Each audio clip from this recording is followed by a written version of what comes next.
올해 우리 수정교회의 표어는 서로 돌아보고 힘써 모이는 공동체라고 잡았습니다. 그리고 주제 성구로 히브리서 10장 24절과 25절 말씀을 잡았습니다. 이 주제 성구가 들어있는 본문 내용들을 우리가 총 3번에 걸쳐서 함께 살펴봤습니다. 첫 번째 신년 예배 때는 믿음의 공동체가 무엇을 가지고 있는가를 함께 살펴봤습니다. 믿음의 공동체는 2가지를 가지고 있는데 그 첫 번째가 뭐라고 여러분들 알고 있습니까? 그리스도의 대속사역, 그리고 2번째는 그리스도의 중보사역입니다. 믿음의 공동체는 그리스도의 대속사역으로 말미암아서 세워졌고 그리스도의 중보사역으로 말미암아서 유지되어진다는 것이 첫 번째 주에 우리가 함께 살펴본 부분이고, 2번째는 믿음의 공동체에게 하나님께서 주신 명령 3가지를 지난 주일에 우리가 함께 살펴봤습니다.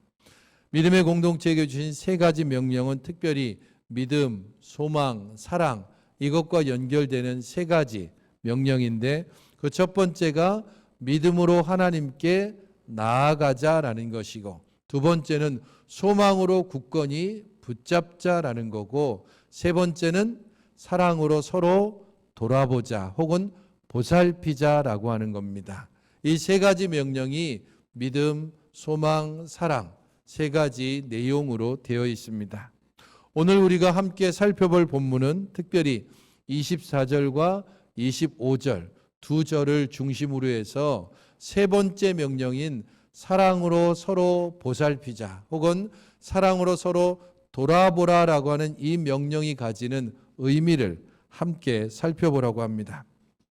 믿음의 공동체에 하나님께서 주신 3가지 명령 중에 3번째, 곧 사랑으로 서로 보살핀다는 것, 그것은 서로에게 각별하게 관심을 가지고 서로의 모습들을 보살피고 돌아보는 것을 통해서 공동체를 더욱더 풍성하게 하고, 그렇게 모이는 것이 우리를 교회로 믿음의 공동체로 모으신 하나님의 뜻이라는 것을 의미합니다.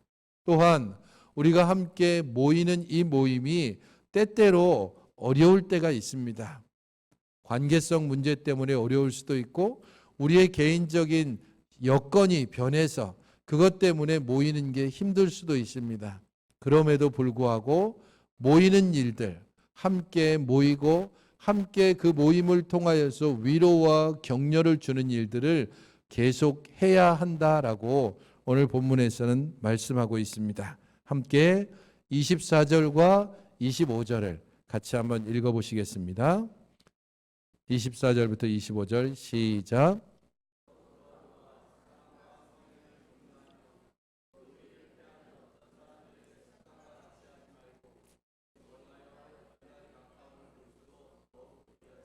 사랑과 선행을 격려하라라고 가장 먼저 말씀을 하고 있습니다. 사랑으로 서로를 돌아보고 보살피는 목적이 바로 여기에 있습니다. 사랑으로 서로를 돌보십시오. 사랑으로 서로를 보살피십시오라고 그렇게 말할 때 무엇 때문에? 라고 물으면 그것은 사랑과 선행을 격려하기 위해서라고 말하면 됩니다. 사랑과 선행을 격려한다라고 했을 때 이 격려라고 하는 단어는 특별히 그 격려라는 말 자체가 의미하는 것이 자극이라는 의미가 있습니다. 그게 훨씬 더 원문의 뜻에 가깝습니다. 사랑과 선행으로 서로를 자극시키십시오. 우리가 함께 모여서 서로의 모습을 통해서 무엇을 자극받아야 되는가? 사랑과 선행. 저 사람을 보니까 사랑과 선행을 행해야 되겠구나. 저 장로님을 보니까, 저 권사님을 보니까, 집사님을 보니까, 저 청년들을 보니까 너무너무 잘 섬기고 서로 사랑하는 그런 모습들을 보면서 나도 정말 사랑해야지라고 그렇게 자극을 받아야 합니다. 이것은 누가 누구에게 훈계하거나 혹은 누가 누구를 억지로 끌고 가는 것이 아니라 내가 지금 있는 자리에서 자신의 역할들을 제대로 감당하는 것이 1차적입니다. 너는 왜 그렇게 안 해? 라고 하는 것이 아니라 그냥 자기가 사랑과 선행을 자기의 한계 내에서 자신의 위치에서 제대로 감당하는 것, 그것을 통해 바라보는 사람들이 자극을 받는 겁니다. 저분은 얼마나 저렇게 아무 말도 없이 혹은 누구에게 억지로 잔소리하거나 그렇지 않으면서 얼마나 잘 섬기는지, 얼마나 사랑으로 품어주는지, 그것을 보면서 자극을 받아 나도 그렇게 해야 되겠다라고 자연스럽게 만들어지는 공동체, 그게 바로 24절에서 서로 살펴보고 서로 자극을 주라는 의미입니다. 여러분들 체육 경기 이렇게 참여를 해보면 체육 경기 중에서 2인 삼각 경기라는 게 있습니다. 두 사람이 서로의 발을 묶고 함께 가거나 혹은 뭐 3사람, 4사람 정도가 발을 묶고 함께 그렇게 뛰어본 경험이 있을 겁니다. 2인 삼각 경기를 잘 하려면 제일 중요한 것은 서로 호흡을 맞추는 겁니다. 어린아이와 어른이 함께 다리를 묶었다면 누구에게 보폭을 맞춰야 되는가? 그것은 당연히 어린아이의 보폭에 어른이 맞춰야 됩니다. 그렇지 않고 어른의 보폭에 아이들을 맞추려고 하면 반드시 넘어지게 되어 있습니다. 결코 이기지 못합니다. 2인 삼각 경기는 서로의 모습들을 함께 살펴보는데 특별히 일반 달리기 경주와 다른 게 있습니다. 그건 바로 사진에서 보시는 것처럼 2인 삼각 경기를 할 때는 목표점을 보는 게 아니고 서로의 발을 보는 데 있습니다. 각자의 발을 보면서 이게 제대로 뛰어지고 있는지, 너무 보폭이 크지는 않은지 혹은 너무 빠르지는 않은지 그걸 자꾸 신경 쓰면서 차츰차츰 보폭도 맞추고 속도도 맞춰갈 때 그때 이 경기를 이길 수 있습니다. 사랑과 선행으로 서로를 자극하라라고 했을 때 이 경기를 생각하면 됩니다. 나와 함께 묶여져 있는 사람이 누구인지, 그 사람이 보폭이 어떤지, 그 사람은 지금 빠르기가 어떤지, 이 사람이 지금 제대로 가고 있는지, 혹은 이 사람이 지금 왼발을 내딛어야 될 때 오른발을 내딛지는 않는지 그걸 잘 살펴보면서 누군가 한 사람은 계속해서 구호를 외치는 겁니다. 오른발, 왼발, 오른발, 왼발 이러면서 구호를 맞추고 그것을 통해서 한 발 한 발, 처음에는 어설프고 처음에는 조금씩 걸음을 뛰지만 차츰차츰 호흡이 맞고 서로의 상황들을 알게 되면 조금 빨라지고 그리고 조금 더 성큼성큼 걸을 수 있습니다. 그렇게 되기까지는 서로의 모습을 살펴보는 발을 보는 것이 필요합니다. 성도 여러분, 공동체가 서로를 돌아본다는 것, 그것은 나 자신을 돌아보는 것과 아울러서 상대방의 상황과 형편, 우리가 어떻게 서로에게 묶여 있는지를 제대로 알고 그 묶여 있는 것을 어떻게 함께 걸음을 걸을 수 있는지를 끊임없이 생각하는 것을 의미합니다. 우리가 서로에게 자극이 되기 위해서 나 자신이 할 수 있는 일들이 무엇인지를 먼저 알고 그 할 수 있는 일들이 다른 사람도 할 수 있는지를 생각해야 됩니다. 내가 한 번 보폭을 한 30cm 정도쯤 뛸 수 있다고 해서 다른 사람도 그렇게 할 수 있다고 생각해서는 안 됩니다. 어떤 이들은 보폭을 한 10cm밖에 못 떼고 어떤 이들은 다리 하나를 드는 것조차도 힘들어하는 경우가 있습니다. 그래서 모든 2인 삼각 경기를 할 때는 가장 약한 사람, 가장 못하는 사람, 거기에 최소한의 기준을 맞추고 거기서부터 출발하는 겁니다. 그래야만 중간 정도 혹은 좀 더 강한 사람에게까지 차츰차츰 맞춰갈 수 있는 겁니다. 사랑과 선행으로 서로에게 자극을 주는 일, 그게 어떻게 가능하고 그 일들은 도대체 어떤 내용일까? 그 내용을 잘 담고 있는 것이 히브리서 10장 32절로 34절입니다. 32절로 34절 여러분 같이 한번 읽어보시겠습니까? 시작. 전날에 너희가 빛을 받은 후에 고난의 큰 싸움을 견디어낸 것을 생각하라. 혹은 비방과 환난으로서 사람에게 구경거리가 되고 혹은 이런 형편에 있는 자들과 사귀는 자가 되었으니 너희가 갇힌 자를 동정하고 너희 소유를 빼앗기는 것도 기쁘게 당한 것은 더 낫고 영구한 소유가 있는 줄 알미라. 히브리서 자체로 보면 히브리서를 받고 있는 사람이 누군지 혹은 히브리서를 보낸 사람이 누군지가 명확하지 않습니다. 하지만 오랜 기간 함께 연구해 본 대체적인 결론은 이 편지를 받고 있는 사람은 로마에 거주하고 있는 유대인 출신으로서 예수 그리스도를 고백하는 유대교 그리스도인들, 그들이 이 편지를 받는 사람이라고 대체적으로 그렇게 합의합니다. 누가 보냈는지는 분명하지 않지만 특별히 이 편지를 받는 사람이 로마에 있는 그리스도인이라고 하는 사실은 13장 24절의 마지막 인사에서 이달리아에서 온 자들도 너희에게 문안한다라고 하는 이 구절 때문입니다. 이달리아는 로마를 가리킵니다.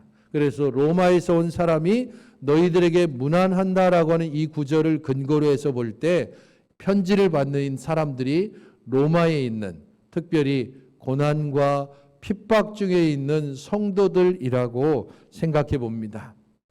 그런 면에서 본다면 지금 이 히브리서 10장 그리고 11장으로 넘어가는 이 부분에서 배경이 되는 것은 글라우디오 황제 때의 핍박으로부터 시작된다고 볼 수 있습니다. 로마 황제 글라우디오 때에 특별히 로마에 살고 있는 유대인들의 추방령이 내려졌습니다. 우리가 알고 있는 브리스길라와 아굴라 부부, 이 두 부부가 바로 이 로마에 있는 유대인 추방령 때문에 어쩔 수 없이 고린도 쪽으로 옮겨왔고 바로 거기서 사도 바울을 만나서 고린도 교회를 함께 섬겼습니다. 왜 그들이 로마에서 추방되어야 됐는가? 그것은 메시아 논쟁 때문이었습니다. 유대인들, 우리들도 여러분들 그 해외에 나가 산 경험이 있는 분이 있다면 해외에 나가 살면 대체로 비슷한 동네에 모여 살죠. 한국 사람들은 한국인 타운, 한인 타운을 좀 형성해서 비슷한 곳에 모여 삽니다. 마찬가지로 유대인들도 로마의 어느 한 구석에서 함께 모여 살았습니다. 거기에 회당을 짓고 함께 안식일이면 모여서 하나님을 섬기고 구약 성경의 말씀을 들었습니다. 그런데 그들의 가운데 문제가 생겼습니다. 왜냐하면 그들에게 복음이 전해졌고 이 복음을 받아들인 사람과 복음을 받아들이지 않은 사람으로 나눠졌기 때문입니다. 예수는 아무것도 아니야. 그는 이단자야. 이렇게 말하는 정통 유대인들과 예수는 우리가 이제까지 기다렸던 하나님의 아들 메시아라고 고백하는 사람들 사이에 조금씩 균열이 생기고 갈등이 생기고 다툼이 생기고 그것이 유대 사회 가운데 커다란 문제로 등장했습니다. 그것을 가만히 지켜보던 로마 사람들, 그렇지 않아도 이 로마 자체가 지금 계속해서 몰려드는 사람들 때문에 로마 시내가 그야말로 엉망진창이 됐습니다. 더 이상 사람을 수용할 수 없을 정도로 포화 상태가 됐습니다. 할 수만 있다면 이 로마에 있는 사람들을 외곽으로 빼고 싶은데 유대인 거주 지역에 자주자주 갈등과 싸움이 일어나는 겁니다. 잘 됐다 싶어서 유대인들은 로마에서부터 아예 나가라라고 추방령을 내린 겁니다. 하지만 그 유대인 추방령은 특별히 정통 유대인들은 빼고 유대인 중에서 예수 그리스도를 믿는 사람들만 골라서 그들을 빼버린 겁니다. 이렇게 특정하게 표적적으로 예수를 믿는 유대인들, 그들만을 표적으로 삼았기 때문에 그들은 공개적으로 망신을 당하고 그리고 핍박을 당하고 축출을 당했습니다. 이런 내용들이 여기에 등장하고 있는데 33절에 보면 혹은 비방과 환난으로 사람에게 구경거리가 되고 혹은 이런 형편에 있는 자들과 사귀는 자가 됐다라고 말합니다. 34절에는 너희가 갇힌 자들을 동정하고 너희 소유를 빼앗는 것도 기쁘게 당했다라고 말함으로써 그들이 당했던 내용을 여기에서 말해줍니다. 그들은 비방과 환난을 당했고 사람들에게 구경거리가 됐습니다. 그들은 갇혔고 또한 자신의 소유를 빼앗기기도 했습니다. 이것이 그들이 당했던 어려움이고 왜 그들이 이런 어려움을 당했는가? 32절에 보면 전날에 너희가 빛을 받은 후에라고 말하고 있습니다. 복음의 빛을 받았기 때문에 예수는 그리스도라고 고백했기 때문에 그것 때문에 공개적으로 수모를 당하고 핍박을 당하고 갇히기도 하고 때로는 자기의 소유를 완전히 뺏기기도 했습니다. 한때는 지역의 유지로 사람들을 돌아보고 아무런 염려 없이 살아가고 있던 자들이 한순간에 지위를 뺏기고 소유를 뺏기고 매일의 삶을 걱정해야 되는 그러한 지경에 처하기도 하고 어떤 이들은 그 지긋지긋하고 끔찍한 로마 감옥에 갇히기도 했습니다. 그런 그들에게 어떻게 사랑과 선행이 나타났는가? 34절이 그 부분을 짐작하게 합니다. 34절을 보십시오. 너희가 갇힌 자를 동정했다라고 말합니다. 갇힌 자를 동정했다는 것은 무엇을 말하냐면 믿음을 지키다가 감옥에 갇힌 사람들, 그리고 대체로 감옥에 갇힌 사람들이 가족의 가장이기 때문에 남아있는 부인과 자녀들의 생계가 막막합니다. 갇힌 자들과 그리고 남아있는 가족들, 그들을 동정했다. 그들의 필요를 채워줬다는 겁니다. 같이 핍박을 당하고 같이 수모를 당하고 같이 있는 것도 빼앗긴 형태입니다. 함께 믿는 것 때문에 지금 서로 어려운 상황에 있지만 감옥에 갇힌 자들을 나몰라라 하지 않고 그 갇힌 자들의 가족들을 함께 돌아보고 보살피는 일들, 그것이 사랑과 선행으로 이 편지를 받는 공동체 내에 서로에게 격려가 되는 겁니다. 나도 저 일을 당할까 봐 멀리하고 떨어지고 모른 채 하는 것이 아니라 적극적으로 동정하는, 그래서 서로를 보살피는 것을 통해서 저 집사님이 정말 없는 가운데서 어떻게 서로에게 사랑을 나타내는지, 저 장로님이 지금 모든 것을 빼앗긴 가운데서도 마지막 남은 하나의 옷을 팔아서 저 지금 감옥에 갇힌 사람의 가족들에게 빵을 나눠주는 모습을 통해 서로에게 자극이 되고 나도 그렇게 살아야 된다고 숨겨져 있는 것들을 함께 나누고 서로를 위로하고 격려하는 일들이 그 공동체 안에 일어나는 겁니다. 소유를 빼앗기는 것도 기쁘게 당했다라고 하는 것은 이 소유를 빼앗기는 일들을 인해서도 결코 믿음이 흔들리지 않았다는 것을 말합니다. 공동체 안에 서로의 필요를 채우고 또한 심각하게 위협해오는 수많은 핍박과 수모 가운데서도 결코 흔들리지 않는 믿음, 그것이 바로 사랑과 선행으로 서로에게 자극을 주는 모습이었습니다. 어떻게 사랑과 선행으로 지속적으로 공동체 안에 서로에게 자극을 줄 수 있을까? 어떻게 우리의 믿음은 변하는 상황 가운데서도 특별히 이 상황이 우리에게 매우 불리하게 그리고 지속적으로 우리 자신들을 핍박해 오는 상황 가운데서도 공동체는 믿음을 유지하며 사랑과 선행으로 서로에게 자극을 줄 수 있을까? 에베소서 4장 1절부터 3절이 그것을 알려주고 있습니다. 같이 한번 읽어보겠습니다. 시작. 그러므로 주 안에서 갇힌 내가 너희를 권하노니 너희가 부르심을 받은 일에 합당하게 행하여 모든 겸손과 온유로 하고 오래 참음으로 사랑 가운데서 서로 용납하고 평안에 매는 줄로 성령이 하나 되게 하신 것을 힘써 지키라. 감옥에 갇혀 있는 사도 바울이 에베소 교회 성도들에게 보내면서 말합니다. 갇힌 내가 너희를 권한다. 너희가 부르심을 받은 이 일에 합당하게 행해야 한다. 어떻게?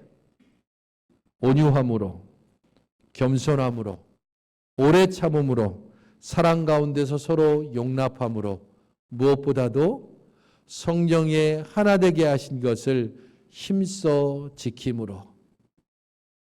우리 하나님의 우리를 모으신 바로 그 일들을 감당하라라고 말씀하고 있습니다.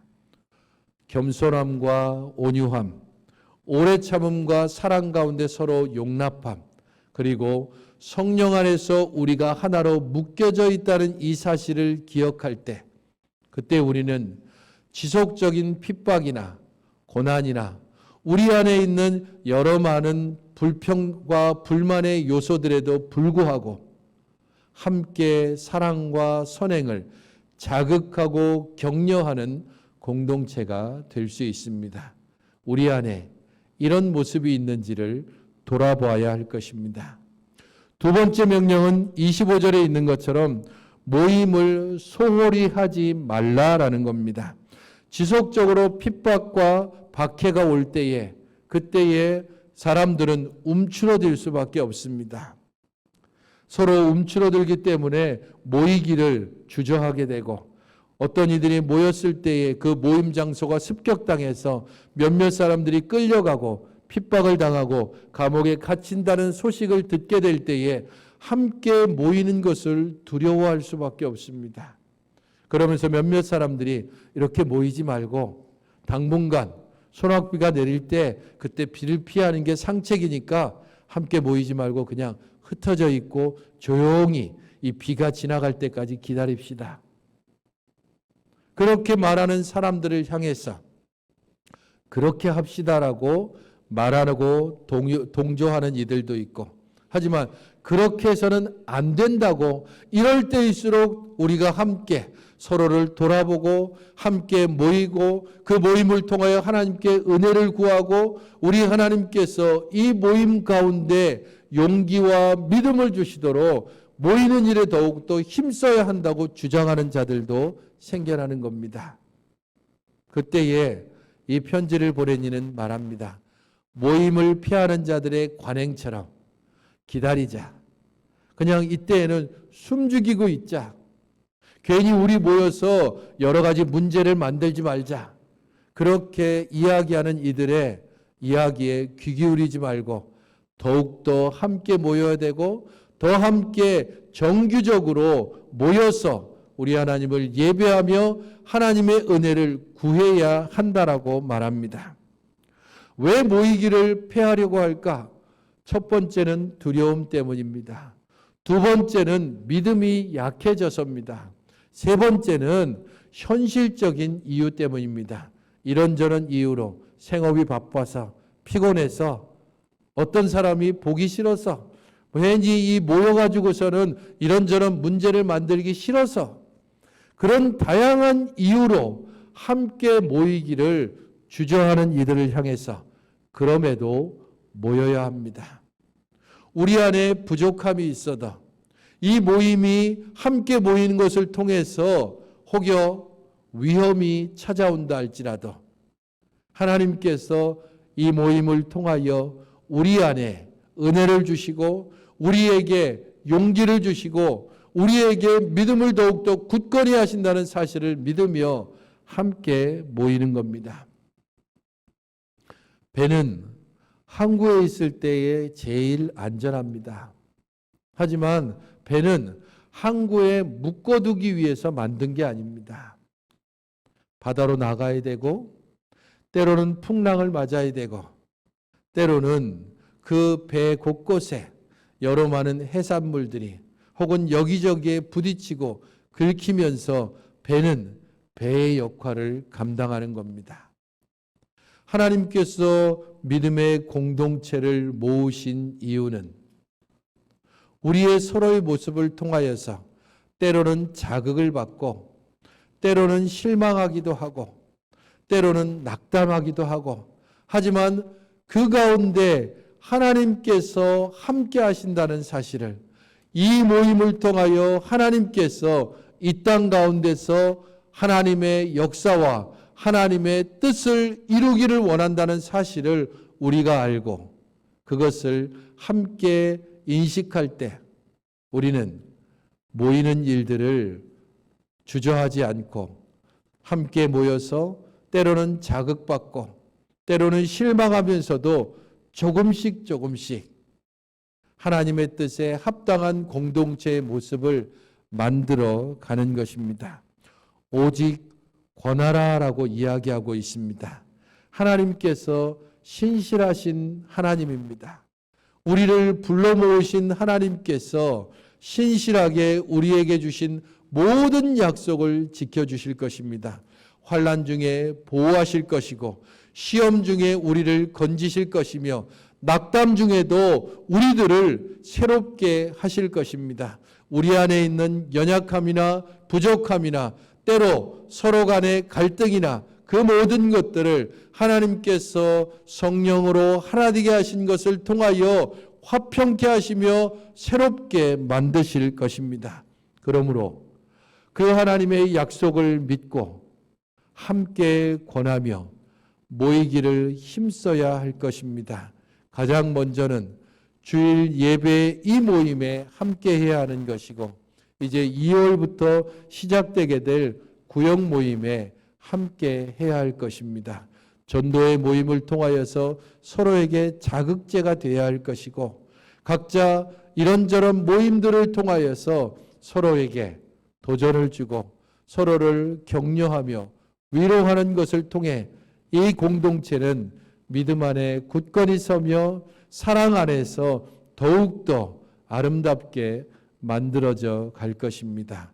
혹여 조금의 불편함과 조금의 부족함이 있다 할지라도 우리 하나님께서 이 모임을 돌보시고 이끄시고 인도하실 것이라고 하는 이 사실을 믿으며 공동체에게 주신 두 가지 사랑의 명령, 사랑과 선행으로 서로에게 자극을 주시기 바랍니다. 함께 모이는 일에 더욱더 힘쓰시기 바랍니다. 그것을 통하여 우리는 자라갈 것이고 함께 전진할 것이고 함께 성숙해 갈 것입니다. 이것을 기대하고 소망하면서 믿음 안에서 함께 자라가며 성숙하며 자극하는 아름다운 공동체의 구성원이 되시기를 주님의 이름으로